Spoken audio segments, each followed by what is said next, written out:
Good evening. This side Rahul Magan here as a Group Chief Executive Officer Treasury Consulting and also a venture capitalist. Today I would be covering a very important topic which is really very hot nowadays and probably would be more hotter or hottest, in my parlance in 2023. To me, 2023 would be a year of transition. Transition in the sense financial markets.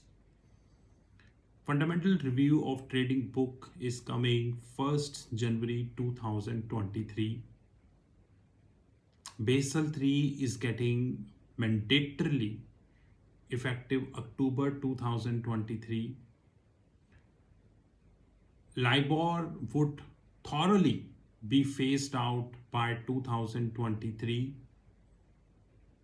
There are many other regulations who are up to upgrade in 2023.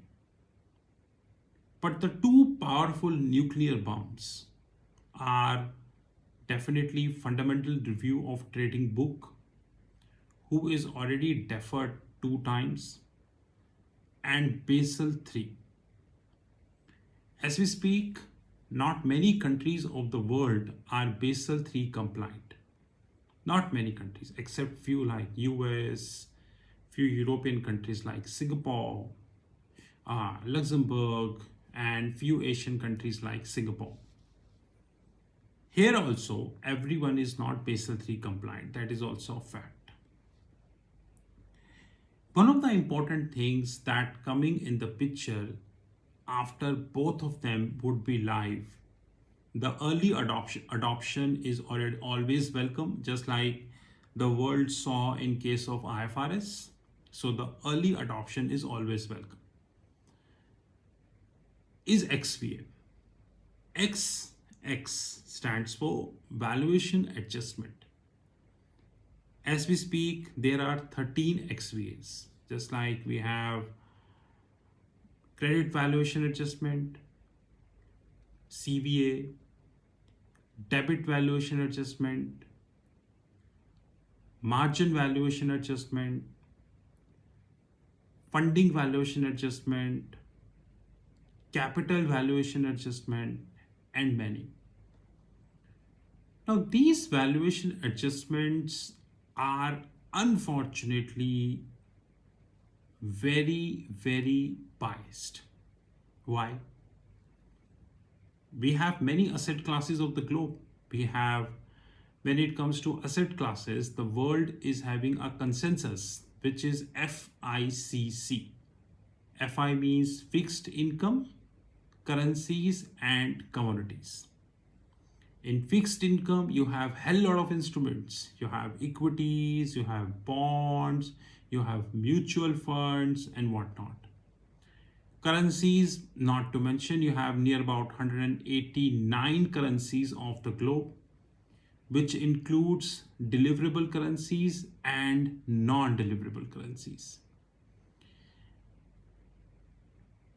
Commodity, you have agriculture commodity, you have gold, silver, diamond, uranium, iron ore, coal, and whatnot. And now you have crypto, because Goldman Sachs few days ago did the first OTC. OTC stands over the counter trade of a crypto contract. This is the public information. I don't know who is the counterparty. Probably after few days we have this information in the public. I'll let you know. But this is a very conducive news, I would say, for crypto that Goldman done with the first OTC contract. Now, once we have more information in the public, I would let you know about more thing, because I'm planning a specific video in that regards. Now, when it comes to XVA, they behave different in different asset classes. So, example, today Goldman Sachs do investment banking swap with JP Morgan. Now here they have CVA. It is not that they don't have CVA. They have DVA. They have FVA. Suppose example, Goldman issue COCO. COCO means contingent convertibles. The same issue came to Goldman. Suppose today Goldman Sachs issue ELN, equity linked notes. There is a risk. Suppose today Goldman issue an interbank limit of 1 billion to JP Morgan. There is XVA. Suppose today Goldman take 1 billion of gold position. All these are hypothetical examples. They have XVA. And XVA differs when it comes to prop book. Prop book means the proprietary book and the client book. Anyways, very soon FRTB is coming and lot of talks are going to happen on the social media. Treasury Consulting will bring their own views. Now, when it comes to the XVA, one of the important thing which we need to learn is that the highest XVA. Basically, I would say the XVA having more weight. It is either in the equity space, especially when you do huge investment banking swaps, or it is in the currency space, or it is in the commodity space. But in commodity space, XVA are more weight. Rather, I would say a huge capital, huge risk is required. So example, ABN AMRO, BNP Paribas, and there are many other banks who winded up their commodities lending or their commodities desk in Singapore and worldwide. Information is there on the Google, you check yourself. Now, since they winded up because of huge frauds happened by various companies, they issued fake invoices, fake exports, fake imports, and took a huge money from the banks.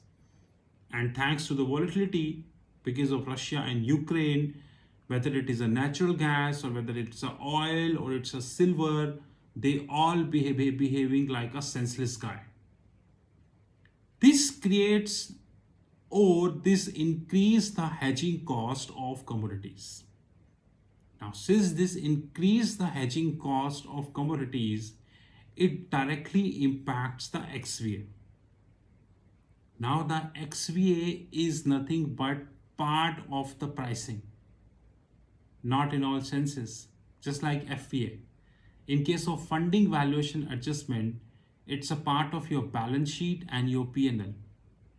So let's take an example, hypothetical example. Today, Goldman wanted to take a position in gold and they are fine investing $2 billion. Say take it 3 for the sake of example. Suppose Goldman got the interbank credit line from HSBC regarding that. There is a CVA on HSBC. There is a DVA on HSBC, so would be Goldman Sachs. But the most important thing, the gold position which Goldman is taking, assuming they're expecting gold to touch 3,000, what would if gold came down to 1,750? No one knew. In that sense, they would get a substantial hit in balance sheet and P&L. And this substantial hit may trigger many issues. You know what I mean. In that sense, the XVA becoming more and more relevant because the way they behave in a commodity deal by Goldman, they won't behave the similar way if Goldman would have done the currency deal. Could be forward contract, could be an option contract, long dated forward contract, long dated option contracts, and many more things. And this is the beauty of the game. Now, I would like to read something for you. There is also a large concentration of a right way risk in the energy markets than generally exist with traditional assets. Indeed, much of the activity in the OTC market stem from hedging activity of counterparties. This adds further complexity to the calculation and have a significant impact on any resulting XVA number. I have a difference of opinion because it's not about hedging. In the over-the-counter market, there is an arbitration also, which is called non-deliverable forward. It's also done in the OTC market. It's a bloody live example of arbitration and sometimes speculation. Failing to recognize a right way risk can lead to a dramatic overstatement of the counterparty credit risk associated with a given position or portfolio. This is very technical, henceforth this video is not for all. Guys, today the banks, those who have multiple asset classes like FICC, sooner they would land into a big soup because one side, the fundamental review of trading book would be live. When one side you have trading book, other side you have a banking book. And then the Basel III would be live worldwide, which means if you are interacting with the counterparty, so just take a simplistic example. If Goldman Sachs interacting with any Italian bank who not seems to be on Basel III, but Goldman is on the Basel III, so Goldman don't need to upgrade themselves. They are already on the Basel III, but soon that Italian bank needs to upgrade themselves, which increase the cost of that asset class, the hedging cost in that system, which would definitely impact the P&L of both the Italian bank and the Goldman Sachs, and ultimately cost moves to the party, the client. And what the hell client do? Client push the same cost to the product. So ultimately the customer pay. I would like to conclude this video. There are two kinds of risk we have. One is the right way risk and one is the wrong way risk. Now, just give a very simplistic but a complicated definition. Right way risk is when you have exposure of $1, assuming, and the movement of the currency brings a conducive, which means it's a kind of linear stuff. But wrong way is non-linear. And unfortunately, if you look at the 10K of the banks, practically speaking, it is not at all possible to judge whether they are on the wrong side or they are on the right side. Take my words. Sooner or later, this XVA with the all 13 would have a deep soup for the banks. And when I speak about XVA, God forbid if the volatility in the markets would continue, thanks to the geopolitical factors, the Russian war and all these, in that sense, it would have a big trouble for banks.